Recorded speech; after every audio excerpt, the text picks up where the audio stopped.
Throw another coin. Let's see if this dirty black beggar can catch it like a dog.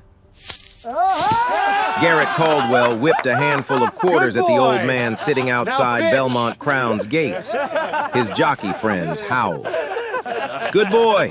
Now fetch. The old man caught one coin mid-air, didn't flinch, didn't look away. That killer horse in stall 9. The one that broke 3 trainers. How many days before they put him down? 10? Garrett stopped laughing. How do you know about that horse? The old man didn't answer. He just turned a cracked leather bridle in his hands and smiled. The kind of smile that made Garrett take one step back without knowing why. Behind them, stall 9 shook. Steel screamed. The stallion inside wanted out.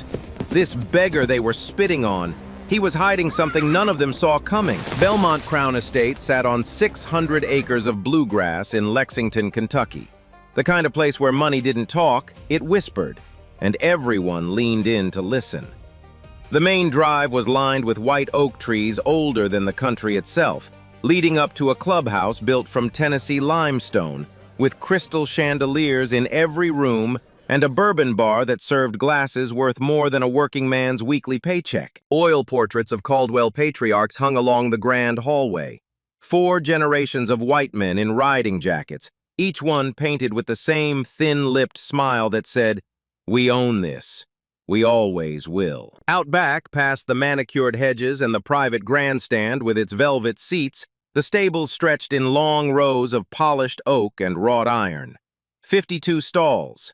Thoroughbreds worth more than houses. Grooms in clean uniforms moving silently between them, brushing, feeding, whispering to animals that cost more than they'd earn in a lifetime. And then there was the other side. The workers' entrance was around the back, a rusted chain-link gate with a sign that read, "Staff Only." No limestone, no chandeliers, just a gravel path, a punch clock, and a row of lockers that hadn't been painted since the 90s.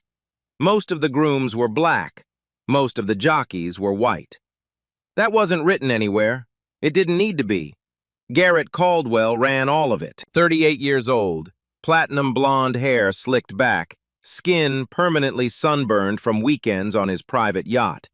He arrived everywhere by helicopter because driving felt beneath him. He wore custom riding boots from a shop in Milan, $6,000 a pair, and he owned 9 pairs. He spoke to his staff the way some men speak to furniture, only when he needed something moved. Garrett was not a great rider. He was not even a good one. But his father had built Belmont Crown into a dynasty, and when the old man died, Garrett inherited everything: the estate, the horses, the name, and the assumption that bloodline was the same thing as talent. He had won races, sure, but he won them the way rich men always win. He bought faster horses, hired better trainers, and when someone got in his way, he buried them. Now he had a problem money couldn't fix: sovereign fury. The stallion in stall 9 was coal black, 17 hands tall, and built like something God made on a day he was angry. He had kicked through 2 stable walls. He had shattered one trainer's wrist, fractured another's ribs, and sent a third one running off the property without stopping to collect his paycheck. The veterinary team had recommended heavy sedation. 2 of them had quietly recommended euthanasia.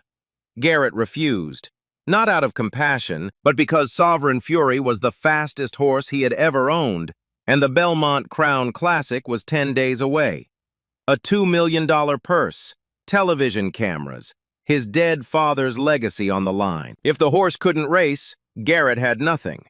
And then there was the old man outside the gate, Byron Underwood, 62, black, sitting on that overturned feed bucket for 3 weeks straight. He never begged. He never asked for food. He never spoke to anyone unless spoken to.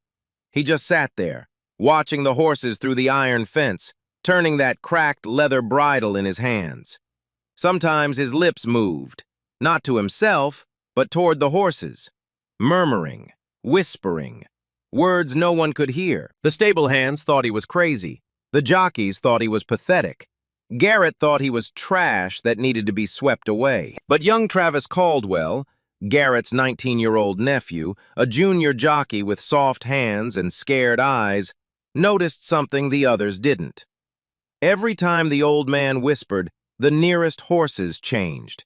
Their ears turned toward him. Their breathing slowed. One mare pressed her nose against the fence, reaching for him, and stood perfectly still until he stopped. Travis mentioned it to his uncle once. Garrett told him to shut up. And in the trophy hall, hanging between two oil portraits of Caldwell champions, there was an old photograph. A young black man holding a leather bridle, standing beside a stallion named Night Psalm. The nameplate beneath the photo had been pried off, scratched clean, like someone wanted the world to forget that man ever existed. Nobody in Belmont Crown talked about that photograph. Not yet. It started as a game. The morning after Sovereign Fury nearly killed his fourth trainer, Garrett was in a foul mood. He stood on the clubhouse terrace with three of his jockey friends, all rich, all bored, all looking for something to laugh at. They found it sitting in the dirt outside the gate. "Watch this," Garrett said. He pulled a silver dollar from his pocket and threw it hard at Byron's chest. It bounced off the old man's jacket and landed in the dust. 1 point. The jockeys laughed. Another one tried, then another. They turned it into a competition. Who could land a coin in the tin cup sitting by Byron's feet? Quarters, dimes, half-dollars ringing against metal and dirt. The stable hand stood nearby, raking gravel, pretending not to see. Byron didn't move, didn't react. Sat like a man made of stone, hands wrapped around that leather bridle, eyes watching the paddock beyond the fence where two mares grazed in the morning light. Garrett upped the stakes. He pulled a $100 bill from his wallet, crumpled it into a ball, and threw it at Byron's face. It hit his cheek and fell into his lap. "Pick it up, boy. That's more than your daddy ever made in a month, if you even had one." Still nothing. Byron looked at the bill, then at Garrett, with an expression so steady, so unbothered, that one of the younger jockeys actually stopped smiling. "Ungrateful, too," Garrett muttered. "Typical." But Garrett wasn't done. Men like him never are. The silence bothered him more than any insult could have. When a man throws everything he has at you and you don't flinch, it makes him feel small. And Garrett Caldwell had spent his entire life making sure he never felt small. He snapped his fingers at two security guards. "Get this trash off my property. I'm tired of smelling him every time I walk to my own stables." The guards grabbed Byron by both arms and hauled him to his feet. The battered satchel fell from his shoulder. It hit the ground and the flap came open, and the old leather bridle spilled out onto the gravel, cracked, weathered, with faded brass buckles turned green from decades of air and sweat and rain. Garrett picked it up. He turned it over in his hands the way a man examines something he's already decided is worthless. He ran his thumb across the noseband where letters were stitched into the leather, but he didn't bother reading them. "You stole this from somebody's barn, didn't you?" He held it up for his friends to see. "Look at this. This bum's been walking around with stolen tack like it means something." He tossed the bridle into a mud puddle. That was the moment. Not the coins, not the insults, not the hands on his arms or the laughter ringing across the courtyard. It was the bridle landing in the mud, the soft splash, the brown water swallowing the stitched inscription that broke something in Byron Underwood's face. His jaw tightened. His eyes, dry and steady all morning, went wet. Not tears, something deeper than tears. The kind of pain that lives in the bones. The guards dragged him past the gate and shoved him onto the road. Garrett turned his back and walked toward the clubhouse, already checking his phone. Nobody saw Travis. The boy had been standing by the feed shed, watching the whole thing with his fists clenched so tight his knuckles had gone white. He was 19, underpaid, terrified of his uncle, and carrying the kind of shame that comes from watching cruelty and doing nothing about it. He waited until Garrett disappeared inside. Then he walked to the mud puddle, knelt down, and pulled the bridle out. He wiped the mud off with his sleeve, slowly, carefully, the way you handle something that matters even though you don't yet understand why. And then he saw the inscription on the noseband. 5 words stitched in thread so old it was almost the same color as the leather. Quiet hands, loud heart. Travis stared at it. Something tugged at the back of his mind. A memory, a connection he couldn't quite place. He looked up at the trophy hall windows across the courtyard. Somewhere inside, between the oil portraits and the crystal and the Caldwell name on everything, there was an old photograph of a young black man holding a bridle just like this one. He put it in his jacket and walked away. That same night in the stable manager's cottage at the edge of the property, Eleanor Nellie Price sat by her window and watched the empty courtyard where the coins still glittered in the dirt. She was 76 years old. She had managed these stables for 41 years. She had seen owners come and go, horses born and buried, and scandals swept under rugs so expensive they could buy a house. She knew exactly who Byron Underwood was. She had known since the first day he appeared outside that gate 3 weeks ago. She recognized the way he sat, still, patient, watchful. She recognized the way his lips moved when the horses passed. And she recognized that bridle because she had watched him stitch it with his own hands in this very stable 30 years ago for a horse named Night Psalm. She had kept silent because he asked her to. "Not yet, Nellie," he had whispered through the fence one evening. "Not yet." So she waited. And she watched Garrett Caldwell throw coins at the man who built his family's fortune.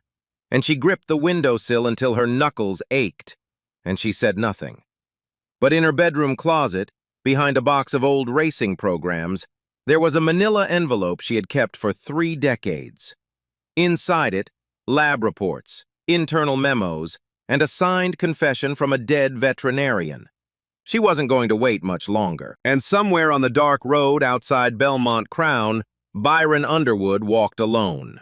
No satchel, no bridle, just a man and the night and 30 years of silence sitting on his shoulders like a second skin. Behind him, from deep inside the estate, Sovereign Fury screamed again. The stallion knew something was wrong. He had been screaming every night since Byron arrived, and every night since Byron arrived, nobody had thought to ask why. It happened 2 nights later. Sovereign Fury had been getting worse. He refused food. He paced his stall in circles, slamming his shoulder into the reinforced steel door every few minutes, like a prisoner testing the walls. The night groom quit after the stallion kicked a water trough clean through the stall window, 600 pounds of cast iron flying through the air like it was made of paper. By midnight, every light on the estate was on. Garrett stood 50 yards from stall 9, arms crossed, jaw tight, watching the veterinary team argue about dosage. The head vet wanted a heavy tranquilizer, enough to drop the horse for 8 hours. His assistant said the dose could stop the stallion's heart. A third vet, younger, quieter, suggested they call a specialist from Lexington. "No outsiders," Garrett snapped. "Shoot the dart. If he dies, I'll buy another horse." The head vet raised the tranquilizer rifle. Sovereign Fury slammed the door again, and this time the top hinge cracked. One more hit and the stallion would be loose. 1,600 pounds of rage with nowhere to go but through them. Travis was standing behind the feed sheds, shaking. Not from the cold. He had seen what that horse did to the last trainer who got within 10 feet. He had heard the sound of a man's ribs breaking from across the paddock. He did not want to be anywhere near stall 9 tonight. But then he saw something that made him forget all of that. A shadow moving along the east fence. Slow, calm, no flashlight, no hesitation. Just a figure slipping through the gap in the iron rails where the old drainage pipe had rusted out. The gap that nobody had bothered to fix because nobody thought anyone would be crazy enough to use it. Byron Underwood walked across the open yard toward stall 9 like a man walking into his own living room. Travis opened his mouth to shout. Nothing came out. Byron reached the stall door. Sovereign Fury was slamming against the other side, the steel buckling outward with every hit, the sound like a car crash repeating itself every 3 seconds. Byron placed his palm flat against the door. He closed his eyes, and he began to whisper. Nobody could hear the words. Not Travis, not the vet team, not Garrett, who had just noticed the figure by the stall and was screaming for security. The words weren't for any of them. They were for the horse. The slamming stopped. Not gradually, not slowly winding down. It stopped, like someone had pulled a plug. 1 second, the stall was shaking. The next, silence. Absolute, ringing, impossible silence. The head vet lowered the rifle. Byron unlatched the stall door. Every person on that yard held their breath. Travis grabbed the fence rail so hard the rust cut into his palms. The door swung open. Sovereign Fury stood in the middle of the stall. His muscles were still trembling. His coat was dark with sweat. His eyes, wild and white-rimmed 10 seconds ago, were fixed on Byron with something that looked nothing like rage. It looked like recognition. Byron stepped inside. He did not raise his hands. He did not reach for the horse. He angled his body sideways, dropped his left shoulder, and slowed his breathing until his chest barely moved. Every motion was precise, deliberate, ancient. The language of a man who had spent a lifetime learning how to make a 1,200-pound animal feel safe. He whispered again. One sentence, still inaudible. Sovereign Fury lowered his massive head, his knees bent, his front legs folded. And the killer horse, the animal that had broken trainers, destroyed stalls, and terrified every professional on this estate, knelt on the straw floor of stall 9. Byron placed his forehead against the stallion's muzzle. "I know, son," he said softly. "They forgot you too." Nobody moved. Nobody spoke. The vet's hands were shaking. Travis had tears running down his face and didn't notice. Nellie Price, standing in her cottage doorway 200 yards away, put both hands over her mouth and closed her eyes. And Garrett Caldwell, standing in the floodlit yard with his mouth open and his fists clenched, did not see a miracle. He saw a threat. He turned to his assistant and said very quietly, "Find out who that man is. I want to know everything. Tonight." Garrett's people found nothing. They searched every database they could access. Racing commission records, county arrest files, Social Security lookups, even a private investigator Garrett kept on retainer for business disputes. Byron Underwood didn't exist. No license, no address, no employment history, no criminal record. Nothing. It was as if someone had reached into every filing cabinet in Kentucky and pulled his name out by the roots. That made Garrett angrier than the kneeling horse did. But anger doesn't pay bills. And the Belmont Crown Classic was now 8 days away. Sovereign Fury was the only horse in Garrett's stable fast enough to win. The stallion had calmed down since that night. He ate, he drank, he stood still when the grooms entered, but he would not let anyone ride him. Every time a jockey climbed into the saddle, the horse locked his legs and refused to move. One rider tried using spurs. Sovereign Fury threw him into the wall before the man's second heel kick landed. The horse was waiting for something. Everyone on the estate knew it. Nobody wanted to say it out loud. On the 6th morning before the Classic, Garrett swallowed what was left of his pride and sent Travis to the gate with an offer. Byron was back on his bucket. No one knew how he kept returning, but every time security removed him, he reappeared the next dawn like the tide. Travis delivered the message. Garrett would pay Byron $10,000 to train Sovereign Fury for the race. Cash. No contract, no questions. Byron listened.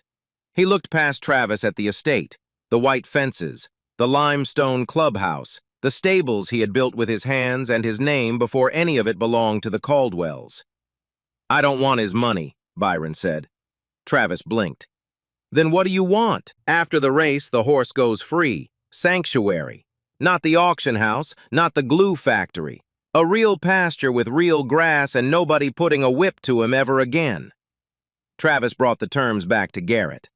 Garrett laughed, poured himself a bourbon, and said, "Fine, whatever the old man wants. Just get that horse ready." He had no intention of honoring a single word. Byron entered Belmont Crown Estate through the front gate for the first time in 30 years. Nellie was waiting by the stable entrance. Their eyes met. She opened her mouth. He shook his head.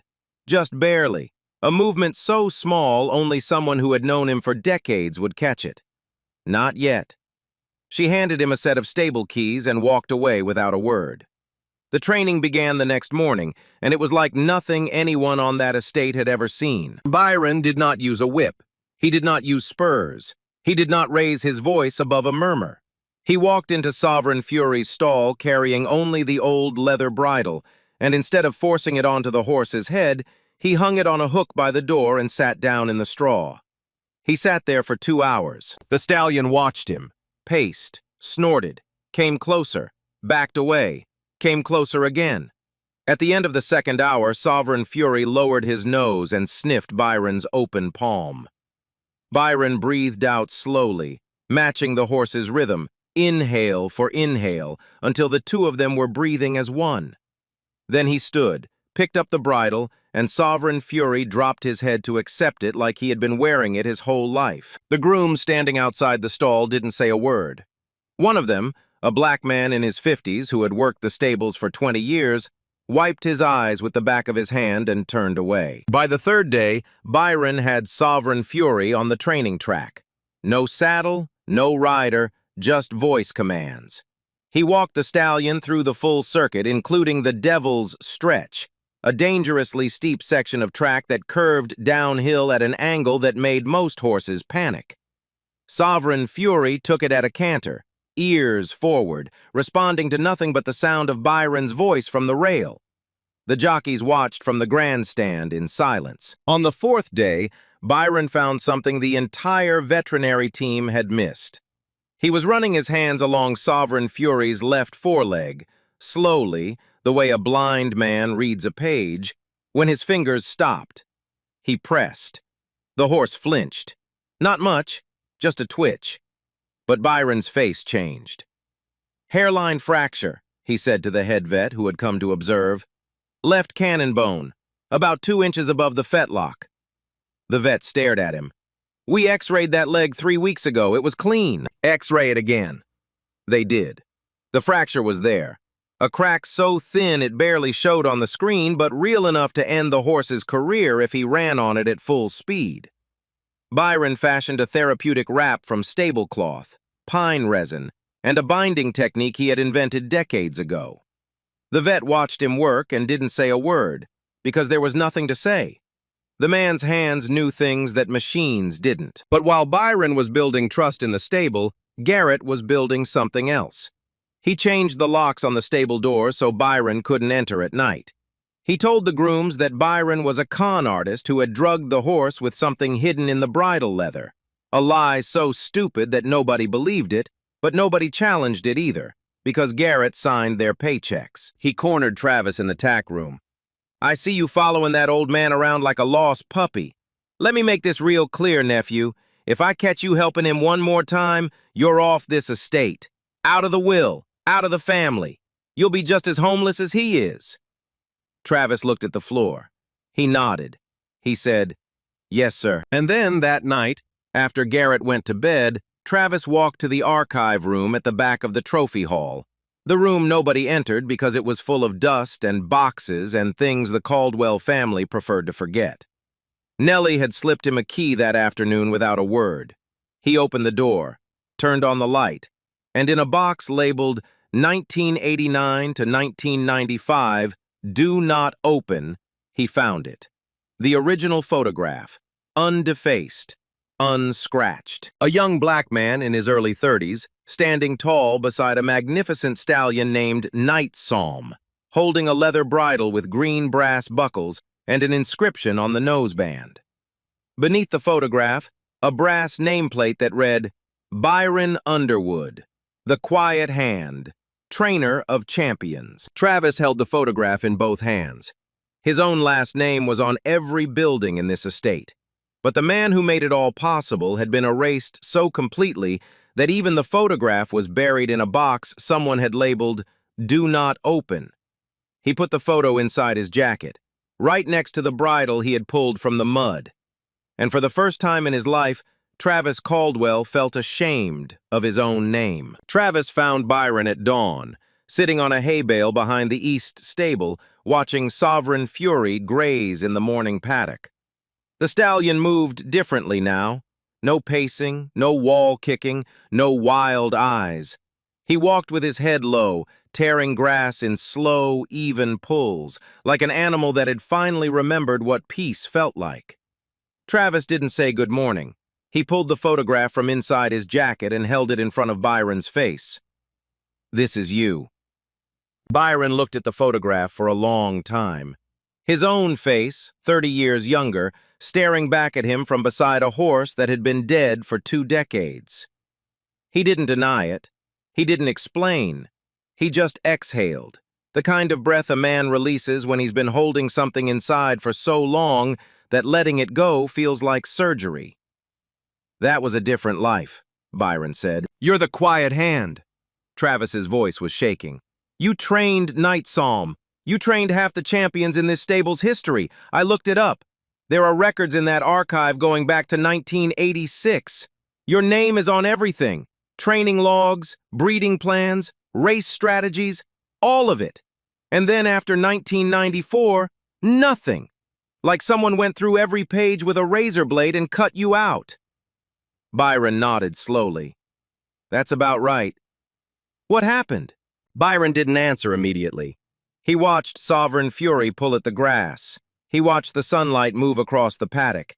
And then he told Travis the story he had never told anyone. Because until now, there had been no one left worth telling. In 1986, a young Byron Underwood arrived at Belmont Crown with nothing but a gift he couldn't explain and a way with horses that made grown men stop and stare. Old man Caldwell, Garrett's father, Harold, hired him as a groom. Within a year, Byron was training colts. Within 3, he was the most talked-about horseman in Kentucky. They called him the Quiet Hand because he never raised his voice, never used a crop, never forced an animal to do anything. He asked, and the horses answered. Night Psalm was his masterpiece, a sickly foal that every vet on the estate said should be put down.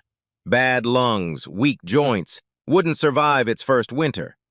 Byron took the foal into his own quarters, slept beside him on the straw floor for 3 months, and nursed him into a stallion that went on to win 9 consecutive stakes races. He stitched the leather bridle himself, fitted it to Night Psalm's head with his own hands, and carved the inscription into the noseband with a pocket knife. Quiet hands, loud heart. The Caldwell name went national on the back of that horse. The money came. The fame came. The television contracts, the sponsorship deals, the magazine covers. All of it built on the partnership between Byron Underwood and the animals he loved. And then Harold Caldwell decided he didn't want to share credit with a black man. The night before Night Psalm's 10th championship race, someone planted a vial of prohibited stimulant in Byron's locker. Harold called the racing commission himself. The hearing lasted less than an hour. Byron had no lawyer, couldn't afford one. Harold had 4. The commission revoked Byron's license on the spot. No appeal, no investigation, no second chance. "When you're a black man against money like that," Byron said quietly, "the truth doesn't set you free, it just makes the cage quieter."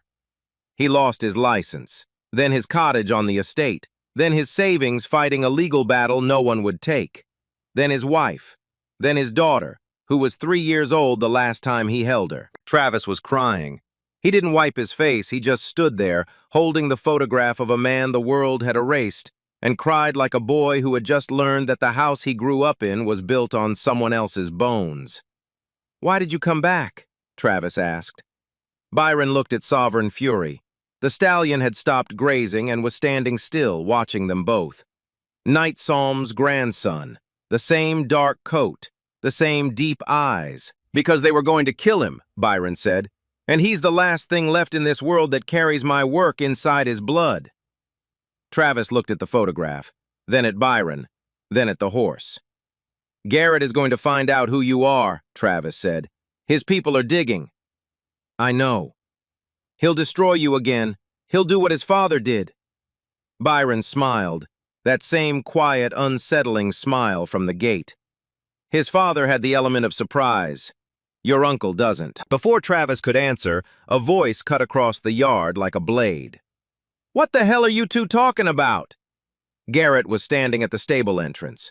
Behind him, 2 men in dark suits, The kind of men who carry briefcases instead of weapons but do the same kind of damage. He was looking at the photograph in Travis's hand. The confrontation in the clubhouse happened fast and ugly. Garrett snatched the photograph from Travis's hand, looked at it for 3 seconds, and then looked at Byron with the expression of a man who had just found a cockroach in his bourbon. "So the beggar has a name," he said. "Byron Underwood, the Quiet Hand." He said it like it was a joke. "My father told me about you, a stable boy who got too big for his britches and had to be put back in his place." Byron said nothing. Garrett held up the photograph for the room to see. 6 guests, 4 sponsors, 2 racing officials who had come for a pre-classic inspection. "Ladies and gentlemen, our horse trainer is a convicted cheat, banned from racing for doping a horse in 1994. My father caught him personally." The room went quiet.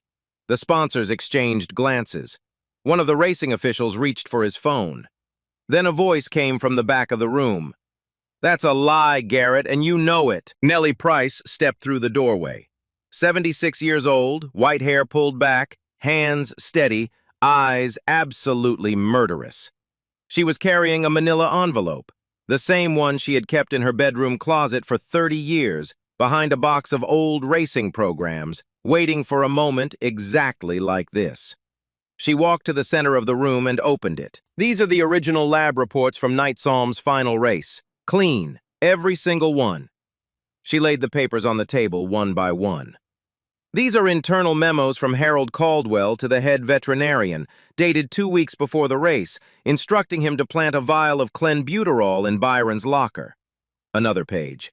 "And this," she placed the final document down like a woman laying a gravestone, "is a signed, notarized confession from Dr. William Hatch, the veterinarian who did it. He signed this on his deathbed in 2019. He couldn't die with it on his conscience." The room didn't just go quiet, it went airless. The kind of silence where you can hear the ice melting in someone's glass across the table. Garrett's face changed. The sneer collapsed. His sunburned skin went pale, then blotchy red. "Those are fabricated. That old woman has been—" "Sit down, Garrett." The older racing official said it calmly, but it wasn't a suggestion. One of the sponsors pulled out his phone and started making a call. A second sponsor stood up and left the room without saying a word. Travis stood in the corner, shaking, watching his uncle's empire crack down the middle in real time. But Garrett Caldwell was not a man who surrendered. He was a man who escalated. That night, 5 days before the Classic, Garrett made his move. At 2 in the morning, 3 men in work clothes walked onto the Devil's Stretch carrying tools. They loosened 4 rail posts on the inside of the sharpest curve, the section where horses ran at full speed downhill on a banking turn. The posts looked normal from the outside.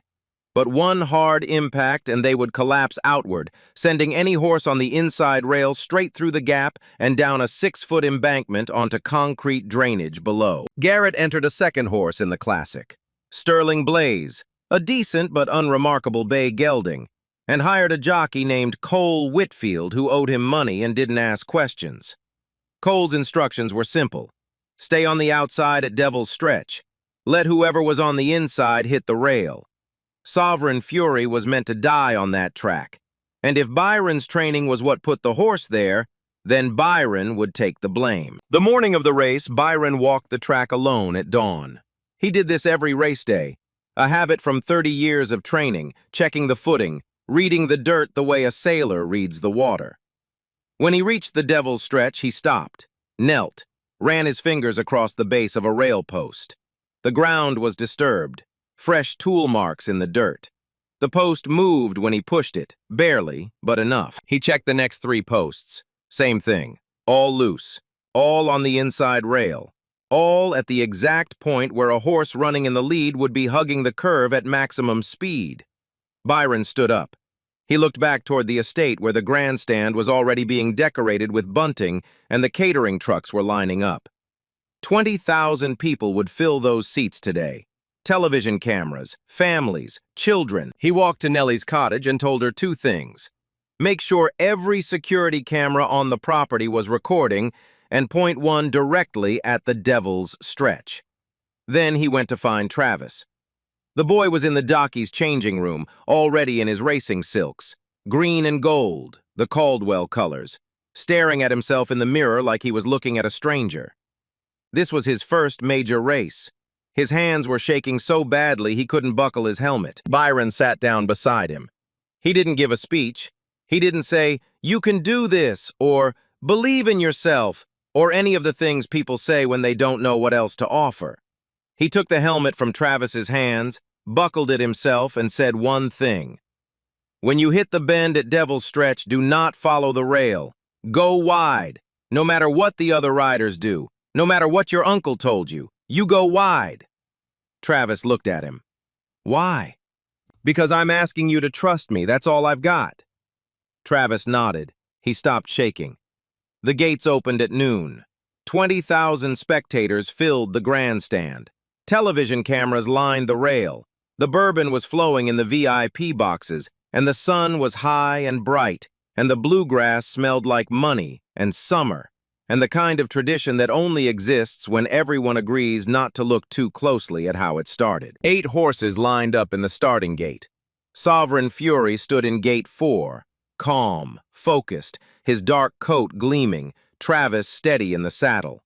Sterling Blaze stood in gate 6, Cole Whitfield sitting low with his eyes already measuring the first turn. The bell rang, the gates flew open, and 16,000 pounds of thoroughbred muscle exploded onto the track. Sovereign Fury broke clean and fast. By the first turn, he was in second. By the back straight, Travis had him in the lead, the horse running with a power and rhythm that made the commentators stumble over their words. This was not the killer horse from stall 9. This was something else entirely, something beautiful. Sterling Blaze sat in third, waiting. They hit the Devil's Stretch. The track dropped downhill, banking hard to the left. The natural racing line, the fastest line, was tight against the inside rail. Every instinct, every hour of training, every jockey in the field pulled toward that rail. Travis heard Byron's voice in his head. "Go wide." He pulled Sovereign Fury 3 lanes out from the rail. It cost him half a length. The crowd groaned. The commentators questioned the move. Behind him, Sterling Blaze moved to the outside too. Cole Whitfield knew exactly where the danger was. But the 2 horses behind them didn't know. The first horse hit the loosened rail at 40 miles an hour. The post snapped outward. The horse's front legs caught the gap and he stumbled, pitching forward, throwing his rider over his neck and into the dirt. The second horse swerved to avoid the wreckage and clipped the next post. Another collapse, another scream, another body tumbling across the track. The crowd went silent. Then the screaming started. Medics sprinted onto the track. An ambulance siren cut through the air. But the race did not stop. The steward's flag stayed down. 4 horses were still running. Sterling Blaze surged forward. Cole Whitfield rode hard and dirty, cutting inside Travis's line on the final turn, forcing Sovereign Fury toward the inner rail where one more loosened post waited. Travis panicked. He pulled the reins left, then right, unsure, losing rhythm. Sovereign Fury felt the confusion and began to fight, tossing his head, shortening his stride, the wildness creeping back into his eyes. In the grandstand, Byron gripped the rail with both hands. He closed his eyes, and he whispered. 200 yards away, at a full gallop, surrounded by the thunder of hooves and the roar of 20,000 voices, Sovereign Fury's ears turned. The horse heard him, his stride steadied, his head dropped. The wildness drained from his eyes like water through sand. Travis felt the change beneath him, a settling, a certainty, and he understood. He let go of the reins. He stopped fighting. He trusted the horse. Sovereign Fury surged. 3 strides and he was level with Sterling Blaze. 5 strides and he was a neck ahead. Cole Whitfield whipped hard, desperate, his horse giving everything. But Sovereign Fury had something no whip could produce. He had 30 years of a dead man's legacy running through his bloodline and a living man's whisper running through his ears. He crossed the finish line 4 lengths clear. The grandstand erupted. 20,000 people on their feet. Travis was screaming, crying, standing in the stirrups with his fist in the air. The commentators were shouting words like historic and extraordinary and the greatest upset this track has ever seen. But the real moment came 60 seconds later. Track officials, tipped off by Byron before the race, descended on the Devil's Stretch with inspectors and cameras. They found 4 loosened rail posts. They pulled the security footage Nellie had arranged. Clear, time-stamped video of Garrett's men on the track at 2 a.m. with wrenches and crowbars. Garrett was standing in the winner's circle when 2 Racing Commission officers walked toward him. His smile vanished.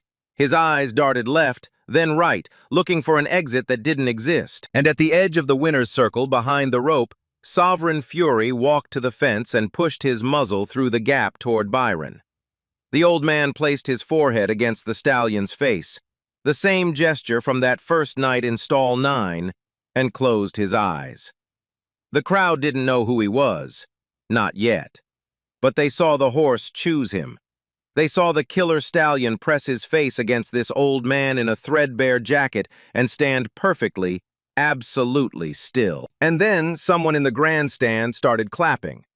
1 person, then 10, then 100, then 20,000 people on their feet, clapping for a moment they didn't fully understand but could feel in their chests, like a second heartbeat. Byron didn't open his eyes. He just whispered, "We did it, son. We're almost home." They arrested Garrett Caldwell in front of the cameras, not behind closed doors, not quietly in a back office with lawyers and handshakes and deals made over bourbon.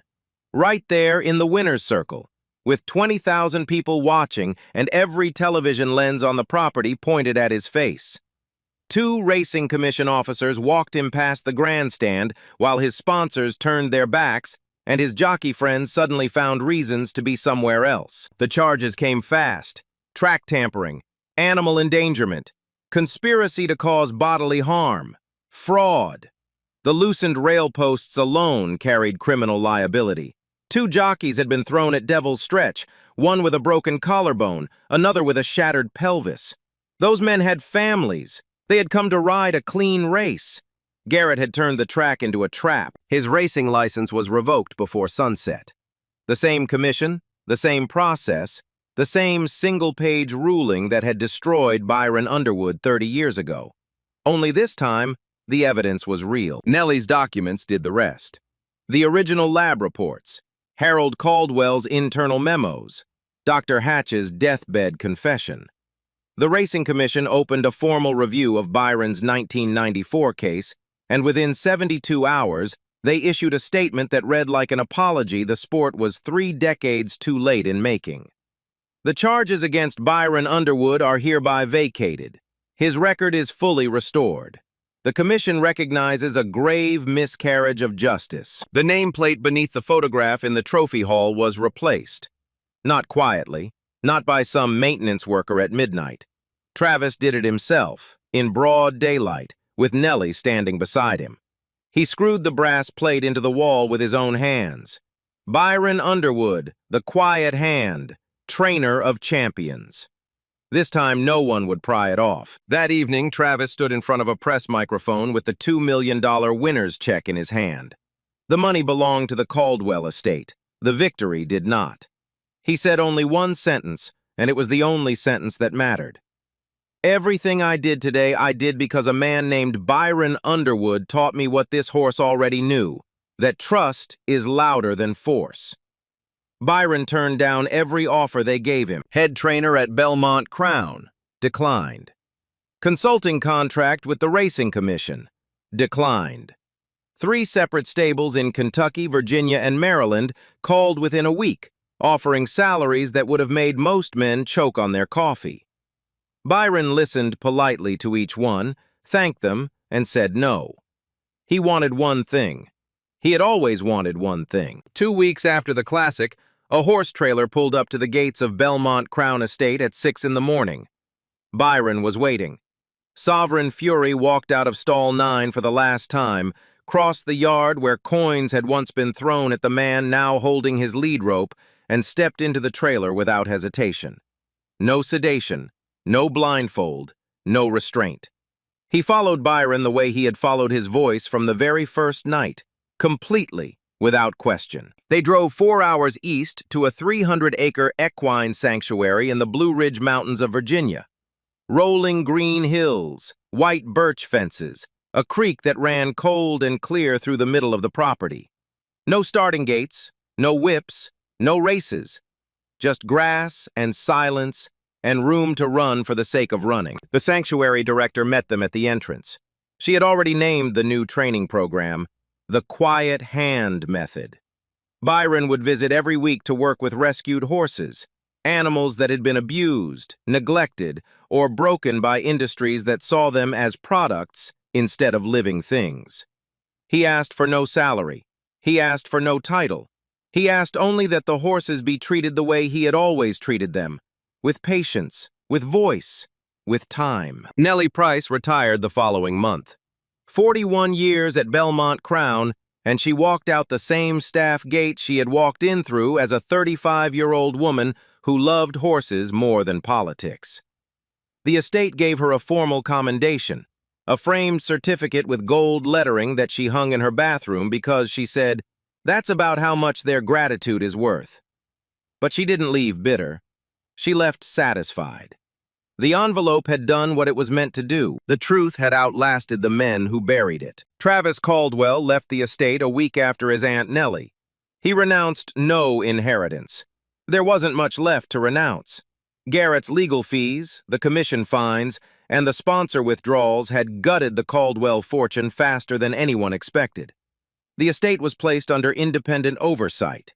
The name stayed on the buildings, but the power behind it was gone. Travis enrolled in a trainer apprenticeship program that Byron helped design, a 12-month course for young horsemen and horsewomen funded by a coalition of racing reform advocates who had waited decades for someone like Byron to say yes.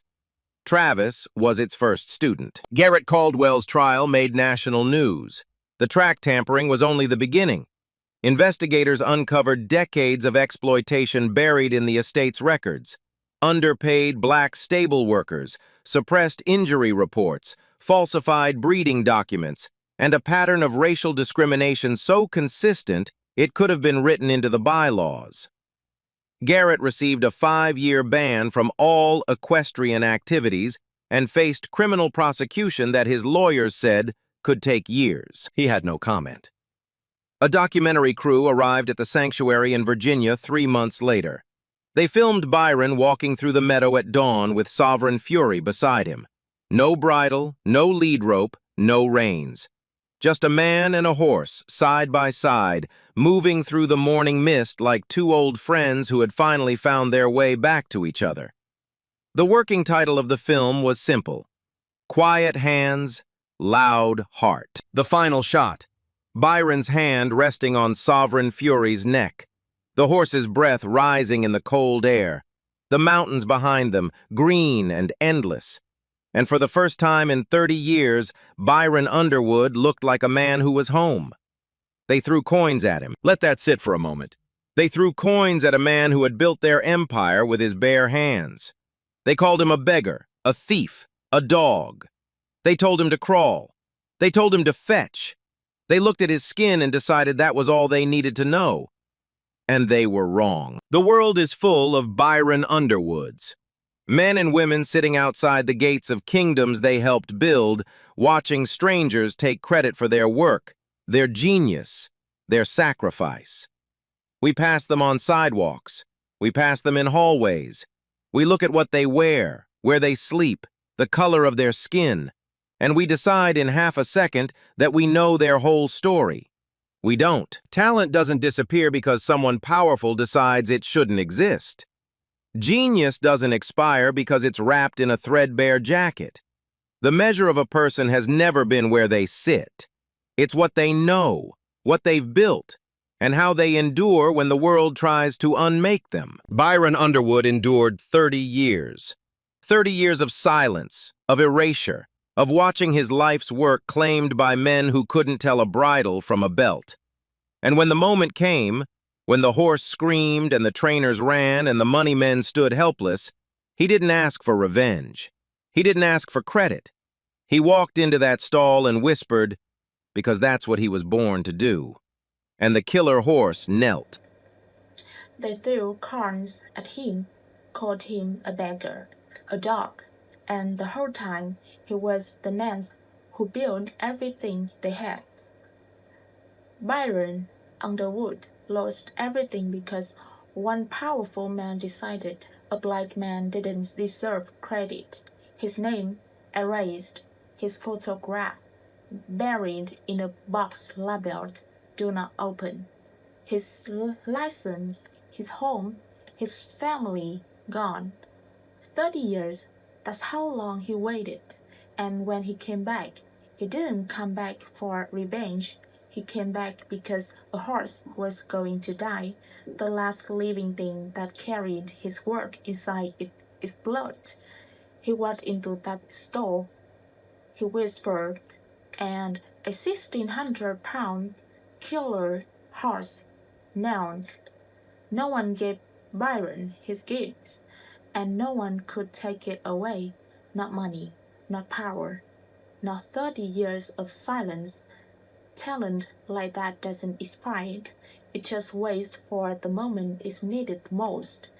And that's what stays with me. How many people are there right now, sitting outside the gates of something they built, erased and invincible? This story reminded me the truth doesn't disappear, it just waits, and it always wins. Drop it in the comments. Have you ever been underestimated by someone who didn't bother to learn who you really are? If this moved you, hit subscribe and share it with someone who needs to hear it, because your worth was never decided by people throwing cards.